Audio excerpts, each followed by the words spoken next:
Imagine your story as a multi-dimensional puzzle, one with 6 levels of depth, where every piece clicks together to create an experience reader can't resist. Now imagine having a framework that not only helps you build that puzzle, but also reveals how to layer your storytelling across these 6 essential levels, from the grand overarching structure to the finest, most intricate details. That's the secret behind some of the most successful novels in the world, and it's a skill you can master too. But before we dive in, let me answer a question you might have. Who am I to guide you on your storytelling journey? Well, I started as a storytelling coach in 2018, helping entrepreneurs craft compelling narratives for their brand, also for their online courses. But being a lifelong bookworm, I soon realized that my true passion was helping aspiring authors like you bring their novel to life. Partly because selfishly, I wanted more books to read. I'm also the founder of Authorpreneurs Club, which is an online coaching program where I teach writers how to master the art of storytelling, self-publishing, and entrepreneurship, turning their craft into a thriving business. And I don't have anything to sell you because this program is not even available in English anyway. And I'm not just teaching this stuff, I'm writing my own novel too, so I understand firsthand the challenges and the joys of bringing a story to life. And here's the thing, writing a story that connects with millions isn't about perfect prose or sticking to rigid rules. It's about understanding how to layer storytelling across every level of your story. Let me take you to the sweet 90s. There was this writer, back then only an aspiring author, struggling to make ends meet, and she submitted her manuscript to publisher after publisher. The response? Too strange, too ambitious, too niche. But she didn't give up. Instead of simplifying her story, she doubled down, layering it with 6 essential levels of storytelling. Her protagonist's internal struggles, the larger theme of good versus evil, and even the smallest details worked together to create something extraordinary. That manuscript, it was the story of an orphan boy who lived secluded in a closet under the stairs. A series that resonated with readers across generations and reminded us of the magic of layered storytelling. In this video, I'll show you how to transform your novel into a multi-dimensional puzzle that readers won't be able to put down. Welcome back to part 2 of my storytelling series. In the last video, we explored the concept of duality of story and introduced the storytelling pillars, a simple yet powerful framework for understanding how best-selling authors create emotionally gripping stories. Today, we're taking that framework to the next level. So if you haven't already, make sure to watch this one to make sure you are all caught up. But if you can't be bothered, fair enough, here they are. And in this video, I'll show you how to apply these storytelling pillars across the different levels of your story. By the end, you'll have a clear roadmap to elevate your storytelling and create a novel that connects with readers on every level of consciousness. Right, so in the previous video, I gave a general overview of what the storytelling pillars are so that you would understand first what they are before diving into the nuances and specificities of each when applied to different layers of your story. So as you're about to discover, you'll see that we'll go more and more granular with each sub-level. But for now, we'll start with the first and most general level, the dual storyline. Before we dive in, here's a quick favor. If you're enjoying this series, hit the like button to let the algorithm know that you want more storytelling content in your feed, and it also really helps the channel, so I'd be super grateful.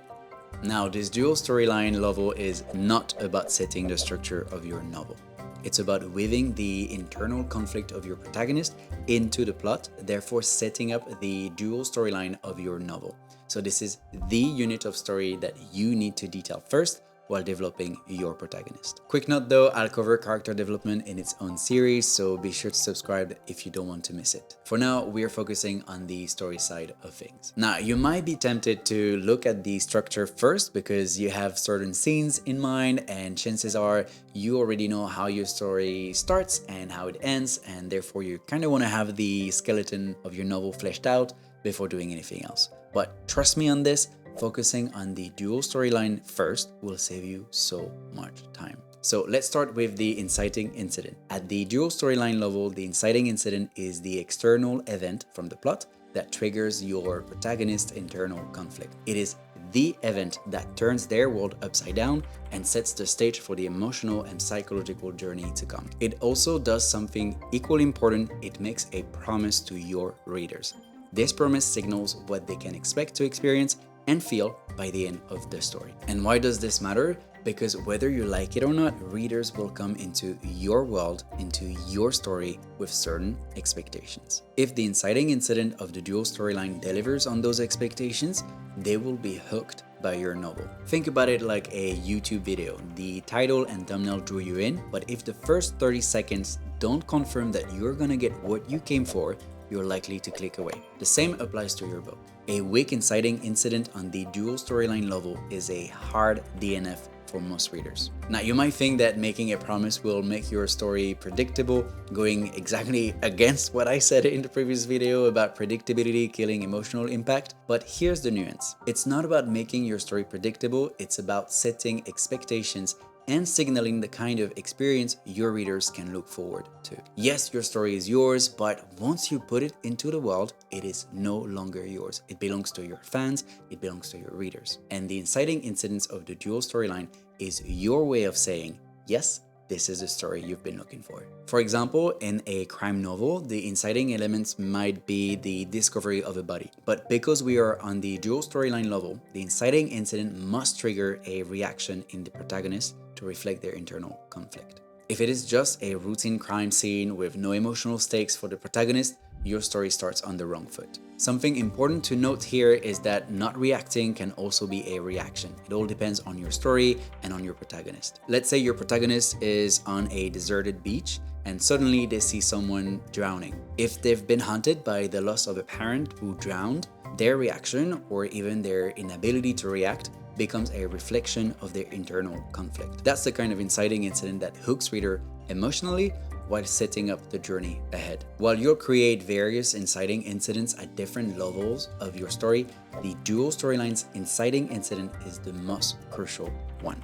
It's the emotional and narrative hook that draws readers in and keeps them invested. A common mistake I see fairly often when working with aspiring authors is that they have this amazing idea for the inciting incident of their dual storyline. It is so juicy and so good that to them, it is inconceivable to even slightly deviate from it. They have this whole scene playing in their mind, it gets them so excited about their story, which is all good and all, but they're missing a crucial point. Without that deeper intertwined connection, your story risks becoming plot-driven, which might be what you want, but even stories like James Bond have eventually moved away from plot-driven scenarios, so just saying. When crafting your dual storyline, make sure that the inciting incident isn't just exciting. It must be deeply personal to your protagonist. That's how you hook your readers and keep them turning the pages. Next, we have the progressive complications.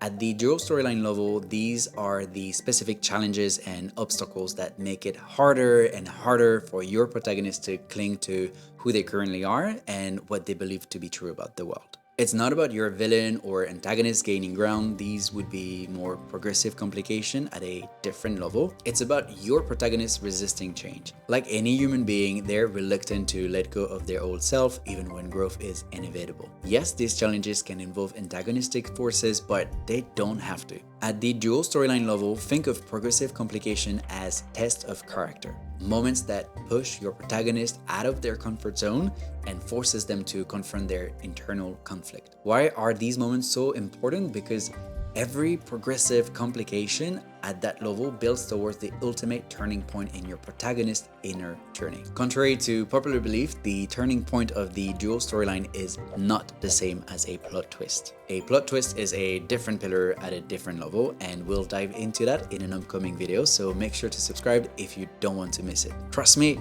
if you're enjoying this series so far, you're gonna love that one. So if the turning point of the dual storyline isn't the plot twist, what is it? As we discussed in the previous video, the turning point at any level must come from one of two things, either an action or revelation. Whichever you choose, it needs to be the moment that breaks the camel's back, the decisive event that forces your protagonist to confront their internal conflict and fatal flaw. To truly grasp the turning points, let's look at it through the lens of the character arc. Through years of working with aspiring authors, I found this to be the most effective way to understand it. I'm sure you've heard of the term before, but for friends of the channel who are just getting started with fiction writing and storytelling, a character's arc is the transformation that your protagonist undergoes as they face challenges, often moving from weakness to strength or naivety to wisdom. Here's an example. Imagine a man who's closed himself off to love.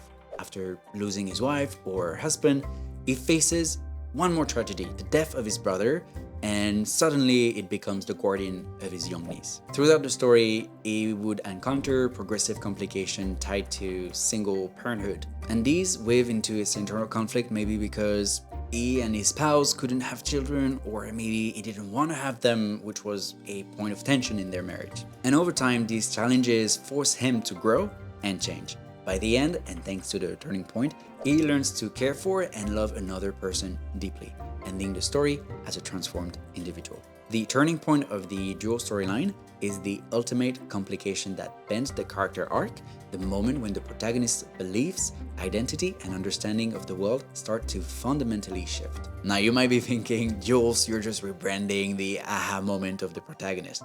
Well, not exactly. The aha moment is not a pillar, but rather the consequence that stems from the next pillar in that dual storyline, the moment of crisis and contemplation.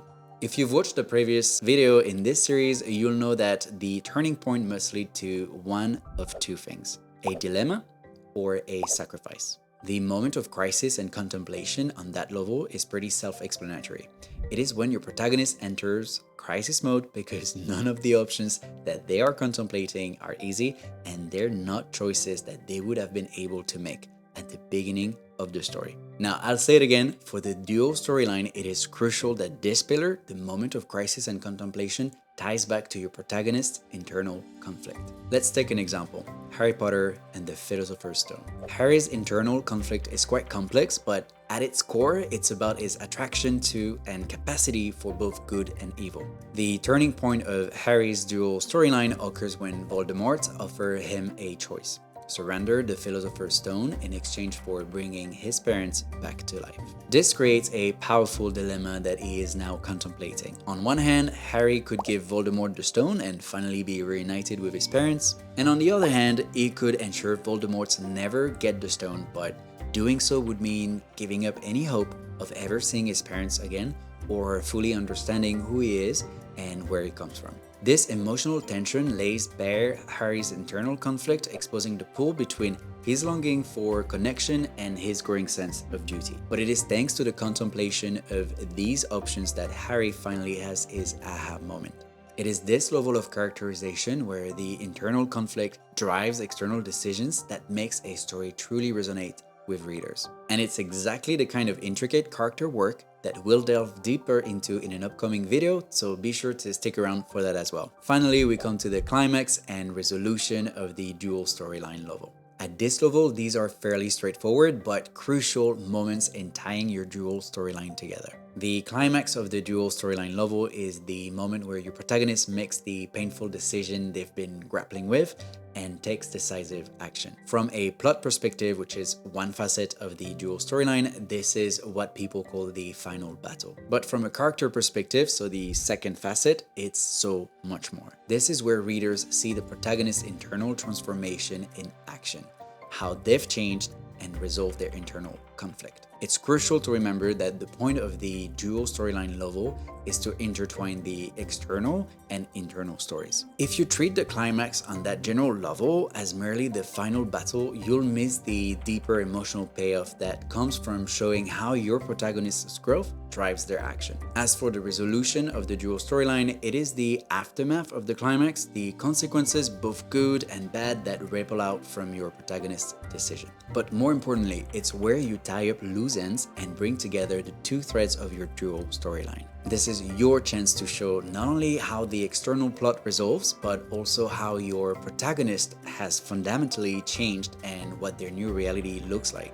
Right, so the next level of application is the parts of your story. At this level, we are moving from exploring your protagonist's internal conflicts, so the dual storyline, to structuring your novel as a whole. Think of this level as the blueprints that shapes how your story unfolds. Now, as you've probably started to notice, the storytelling pillars isn't just another method for structuring your story. Instead, it's a framework designed to weave and intertwine storytelling elements, helping your novel reach its full potential and connects with readers on multiple levels of consciousness. It is a framework meant to bridge the gap between plotters and pantsers. If you've been a friend of the channel for a while, then you might already know that I am not a big advocate of the 3-act structure. In fact, I've argued that some of the world's most successful novels, like Harry Potter and the Hunger Games, don't strictly follow the 3-act structure, and not everybody was happy with me. I mean, sure, you can squeeze any story into any mold and say, see, I told you it fits, but from a storytelling perspective, the 3-act structure often isn't the best lens to analyze these international bestsellers if you want to uncover the deeper insights that made them so successful. That's where this second level of application, the parts of your story, comes in. It builds on the foundation of the dual storyline novel and provides the structural framework that shapes your novel. Thanks to the storytelling pillar at this second level, your story isn't confined to predictable and mechanical turning points. This framework gives you the flexibility to craft a structure that fits your story, whether it needs 4 parts or even 7 like A Little Life by Anya Yanagihara, one of my all-time favorite books. And as long as each part incorporates its own storytelling pillars, your novel will remain captivating from start to finish. However, here's the important part. Regardless of how many parts your novel needs, in this framework, there are 4 essential types of parts. Each part serves a specific storytelling purpose, and they must appear in a particular order to create a complete, cohesive, and captivating novel. So let's have a look at them and in which order they must appear. First, we have what I call the trigger parts. This is the first part of your story where you draw your readers in and trigger the dual storyline that you've established in the previous level. Then you have what I call the trailer moments. Now let me explain. This part is primarily made up of iconic scenes and moments that would appear in the trailer if your novel were adapted for the screen. You may not have noticed before, but 9 times out of 10, the scenes, the moments that you see in a movie trailer, they belong to the second part of a story. For Harry Potter, this includes moments like Diagon Alley or arriving at Hogwarts, and for the Hunger Games, it's the Capitol and the first scenes in the arena. And there's a good reason for it. It has to do, in parts, with how we market a story, but that's a whole different ballgame, so we'll talk about that later on the channel. Next, we have the Journey to Hell. This is the part where things get darker and more intense. Your protagonist is pushed to their emotional and physical limits, facing seemingly unsurmountable challenges. And lastly, we have the grand finale. So this is the part of your story where everything comes together, the final showdown where your protagonist confronts the ultimate stakes and resolve the dual storyline. For each of these parts, the 6 storytelling pillars have specific nuances and roles that move the story forward in a captivating and coherent way. So let's quickly recap. There are 4 essential parts: the trigger, the trailer moments, the journey to hell, and the grand finale. Each of these parts incorporate the storytelling pillars with inciting incidents, progressive complications, turning points, etc., that are tailored to each part and that drive the story forward. And the best part, this framework adapts to your story's unique needs. For example, a sprawling epic fantasy might include multiple trigger parts for different characters, while a standalone novel could double down the journey to hell, having therefore 2 consecutive sections to deepen the stakes and intensity. However, no matter how many parts your story needs, they must follow this order. So for example, you wouldn't add a second trailer moments part after your journey to hell part. The sequence of these parts is essential to maintain a cohesive and compelling story. If you'd like me to create separate videos diving deeper into each of these parts, let me know in the comments. I think it could be a lot of fun to break them down and show you how to use them for your own story. Now, the next level of application is the sequences. A sequence is essentially a collection of scenes tied together to create a specific narrative arc within your story. Think of it as a mini story within your larger story. Each sequence has its own storytelling pillars. One scene acts as the inciting incident of this sequence. One or more scenes introduce progressive complications. Another scene serves as the turning points, and so on. By breaking your story into sequences, you give each section of your novel a clear purpose and direction, keeping readers hooked as they move from one sequence to the next. Naturally, the next level is the scenes themselves. Each scene is a unit of storytelling that follows the storytelling pillars. Whether it's an intense action scene or a quiet moment of reflection, every scene should start with an inciting incident, develop progressive complications, include a turning point that leads to a dilemma or sacrifice, have a moment of crisis and contemplation, a climax, and conclude with a resolution. By crafting each scene with these pillars in mind, you will ensure that every moment in your story serves a purpose and keeps your readers engaged. Now let's take things to an even more granular level. Think about it. What's smaller than a scene?